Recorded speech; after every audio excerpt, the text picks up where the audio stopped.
Hello there. Last night I went to see Poor Things at the theater, and now I want to review it for you. Poor Things is a black comedy with fantastical elements to it. The film was based on a novel by Alasdair Gray and was adapted into a screenplay by Tony McNamara. The film was directed by Yorgos Lanthimos and stars Emma Stone as Bella Baxter, Willem Dafoe as Dr. Godwin Baxter, and Mark Ruffalo as Duncan Wedderburn. Just as a heads up, this film includes a lot of sexual content. It ranges from seeing people naked to full-on sexual acts with kinks involved. If you are uncomfortable with that sort of thing, you should avoid this one. The story is a coming-of-age tale told from an unconventional perspective. A woman kills herself and is then brought back to life by the brilliant Dr. Godwin. She loses her memories in the process and becomes a toddler in the body of an adult woman. As Godwin nurses her back to health, Bella rediscovers the world and herself and begins to explore it and the people around her. As she does, she meets new people and has new experiences, which causes her to grow as a person and develop a unique personality.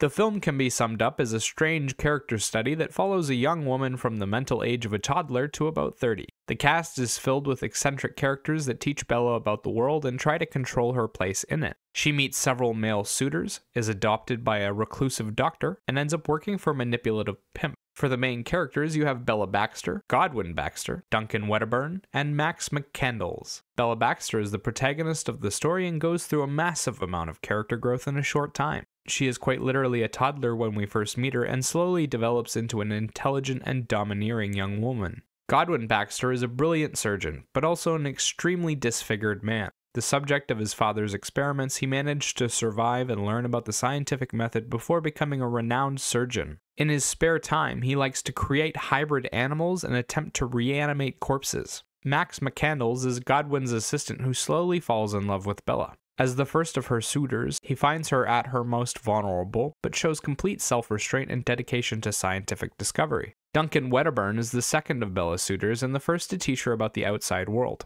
He's a selfish man who thinks he's more charming than he is. He's also quick to anger and violence. The visual journey starts in black and white with Bella in her home in London. The setting seems to be Victorian with old-fashioned surgical theaters and carriages being the main method of transportation. As Bella develops and the world fills with color, she takes off to explore and we get 3 distinct locations: Lisbon, Alexandria, and Paris. Each gets a unique theme and appearance and helps to introduce Bella to new concepts. Along the way, we see Bella partake in normal affairs, eating, socializing, and having sex. That said, everything we see has an extreme design to it. The costumes are elegant but take the term excess to a new level. The buildings and the sets inside them are made to look like the halls of kings. The film also sports vivid and colorful CGI backgrounds to take in. Every shot kind of looks like a painting, and there's tons of otherworldly imagery too. Chickens with a pig's head, a guy who burps out giant bubbles, sky trains, and impossible buildings. Sound-wise, the film doesn't do much. Most of the film is silent, aside from the ambient noise in the scenery and the noise the actors make. The few songs that do appear are simple instrumentals that tend to be quiet and short. The one from the trailer in particular gets used repetitively whenever something bad is befalling Bella.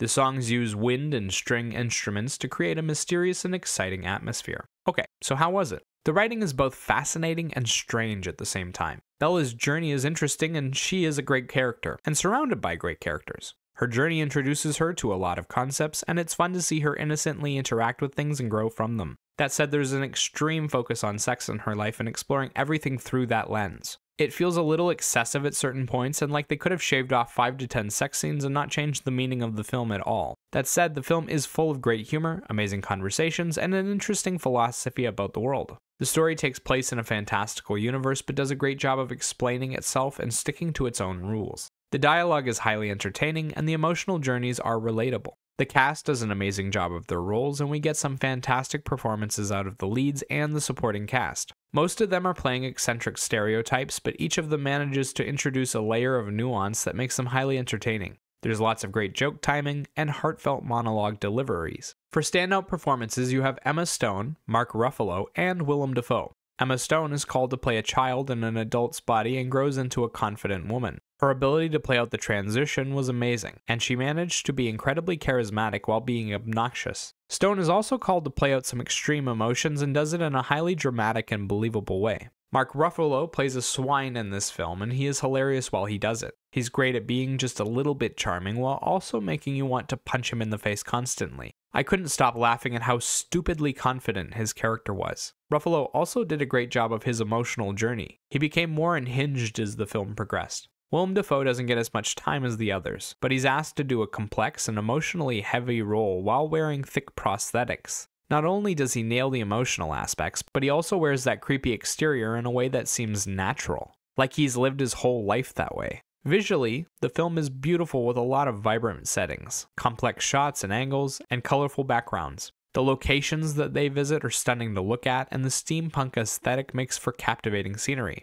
For standout moments, you have big emotional confrontations between characters in great locations. They capture the emotions in an impactful way, and every scene looks like a moving painting. As for the soundtrack, I feel that it is a bit of a letdown. There were a lot of opportunities for them to enhance the storytelling through the music, and they just chose not to. The music they used was repetitive and boring. All it does is add a bit of oddness to the film and maybe incite a feeling of anxiety in you. It's forgettable, doesn't have much impact, and can take away from your enjoyment if you start to notice it too much. Overall, Poor Things is a fascinating film that explores a completely normal topic from a strange perspective. The writing was fantastic, the acting was great, and the visual journey was a vibrant and entertaining experience. If you like weird art films, you'll probably love this one. As for a rating, I'd give this film a 7 out of 10. Remember, these are just my thoughts on the film. Let me know what you think in the comments below. Bye-bye.